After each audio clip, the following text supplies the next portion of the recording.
जय माता दी। आप और आपके परिवारजनों पर माँ भगवती की कृपा सदा बनी रहे। आप सभी को नवरात्रि के 5वें दिन की हार्दिक शुभकामनाएं। आज आप सुनेंगे श्री दुर्गा सप्तशती के अध्याय 9 और 10। पहले सुनिए अध्याय 9, जिसमें निशुंभ वध का वर्णन किया गया है। राजा ने कहा, हे ऋषिराज, आपने रक्त बीज के वध से संबंध रखने वाला वृतांत मुझे सुनाया। अब मैं रक्त बीज के मरने के पश्चात क्रोध में भरे हुए शुंभ व निशुंभ ने जो कर्म किया वह सुनना चाहता हूँ। महर्षि मेधा ने कहा, रक्त बीज के मारे जाने पर शुंभ और निशुंभ को बड़ा क्रोध आया और अपनी बहुत बड़ी सेना का इस प्रकार सर्वनाश होते देखकर निशुंभ देवी पर आक्रमण करने के लिए दौड़ा। उसके साथ बहुत से बड़े बड़े असुर देवी को मारने के वास्ते दौड़े और महापराक्रमी शुंभ अपनी सेना सहित चंडिका को मारने के लिए बढ़ा। फिर शुंभ और निशुंभ का देवी से घोर युद्ध होने लगा और वह दोनों असुर इस प्रकार देवी पर बाण फेंकने लगे जैसे मेघों से वर्षा हो रही हो।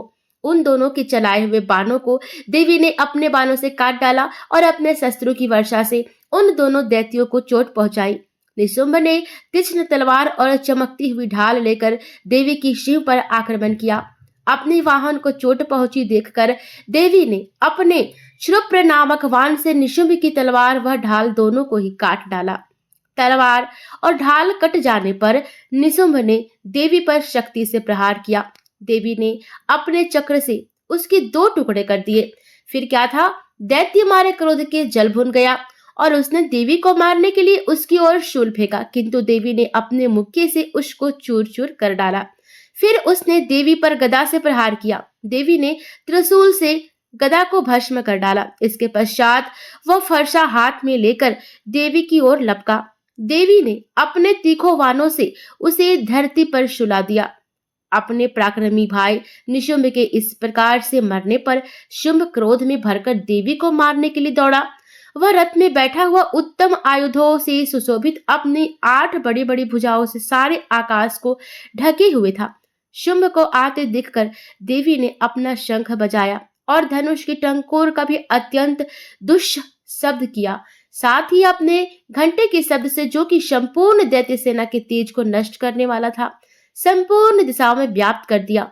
इसके पश्चात देवी की सिंह ने भी अपने दहाड़ से, जिसे सुन बड़े बड़े बलवानों का मद चूर हो जाता था, आकाश, पृथ्वी और 10 दिशाओं को पूरित कर दिया। फिर आकाश में उछलकर काली ने अपने दांतों तथा हाथों को पृथ्वी पर पटका।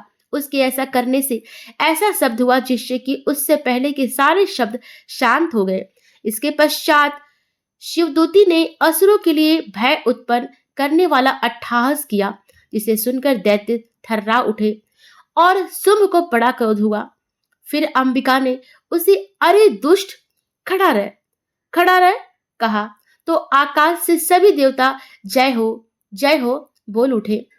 शुंभ ने वहां आकर ज्वालाओं से युक्त एक अत्यंत भयंकर शक्ति छोड़ी, जिसे आते देखकर देवी ने अपनी मोहल्का नामक शक्ति से काट डाला।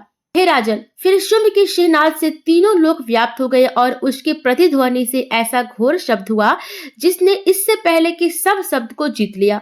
शुंभ के छोड़े बाणों को देवी ने और देवी के छोड़े बाणों को शुंभ ने अपने बाणों से काट सैकड़ों और हजारों टुकड़ों में परिवर्तित कर दिया। इसके पश्चात जब चंडिका ने क्रोध में भर शुंभ को त्रिशूल से मारा तो वह मूर्छित होकर पृथ्वी पर गिर पड़ा।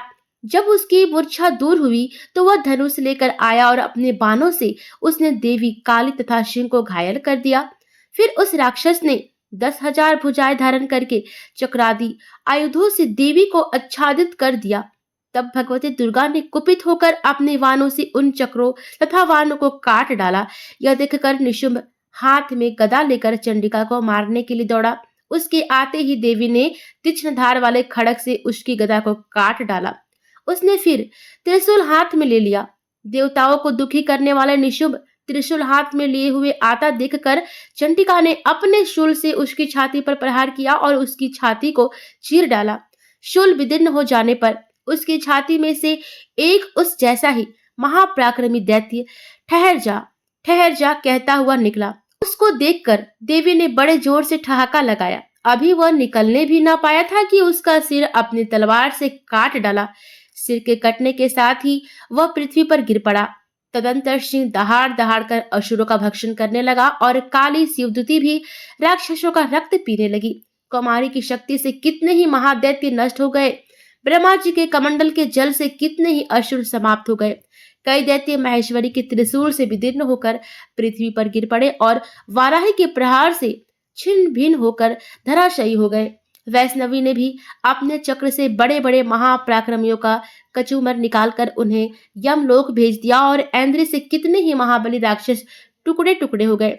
कई दैत्य मारे गए, कई भाग गए, कितने ही काली शिवदूती और शिव ने भक्षण कर लिए। इस प्रकार 9वां अध्याय समाप्त होता है। अब हम 10वें अध्याय का रसपान करेंगे, जिसमें सिंहवध का वर्णन किया गया है।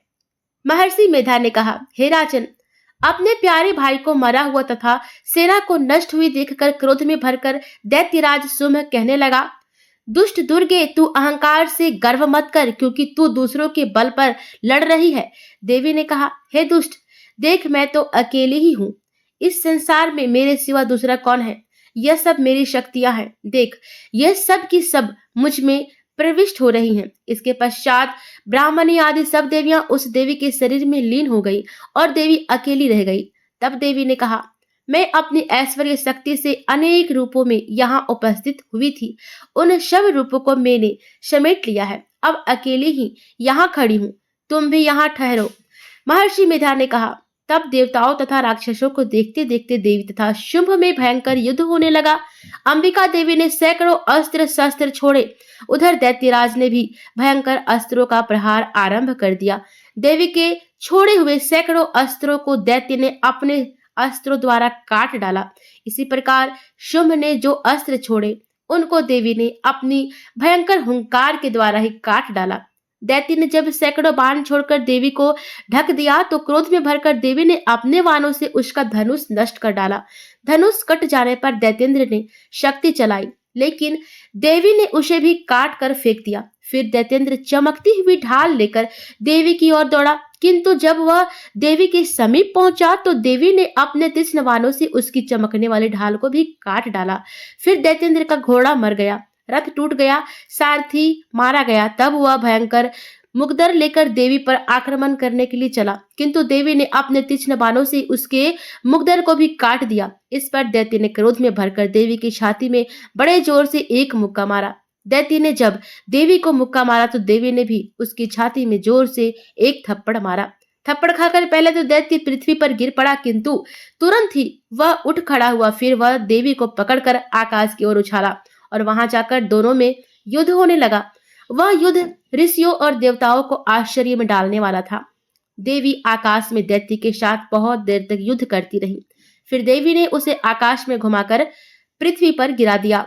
दुष्ट आत्मा दैत्य पुनः उठकर देवी को मारने के लिए दौड़ा। तब उसको अपनी ओर आता हुआ देखकर देवी ने उसकी छाती विदीर्ण करके उसको पृथ्वी पर पटक दिया। देवी के त्रिशूल से घायल होने पर उस दैत्य के प्राण पखेरु उड़ गए और उसके मरने पर समुद्र, द्वीप, पर्वत और पृथ्वी सब कांपने लग गए। तदंतर उस दुष्ट आत्मा के मरने से संपूर्ण जगत प्रसन्न व स्वस्थ हो गया तथा आकाश निर्मल हो गया। पहले जो उत्पात सूचक मेघ और उत्पात होते थे वह सब शांत हो गए। उसके मारे जाने पर नदियां अपने ठीक मार्ग से बहने लगी। संपूर्ण देवताओं का हृदय हर्ष से भर गया और गंधर्वियां सुंदर गान गाने लगी। गंधर्व बाजे बजाने लगे और अप्सराएं नाचने लगी। पवित्र वायु बहने लगी। सूर्य की कांति स्वच्छ हो गई। यज्ञशालाओं की बुझी हुई अग्नि अपने आप प्रज्वलित हो उठी तथा चारों दिशाओं में शांति फैल गई। इस प्रकार 10वां अध्याय समाप्त होता है। आगे की कथा में हम 11वें अध्याय का रसपान करेंगे।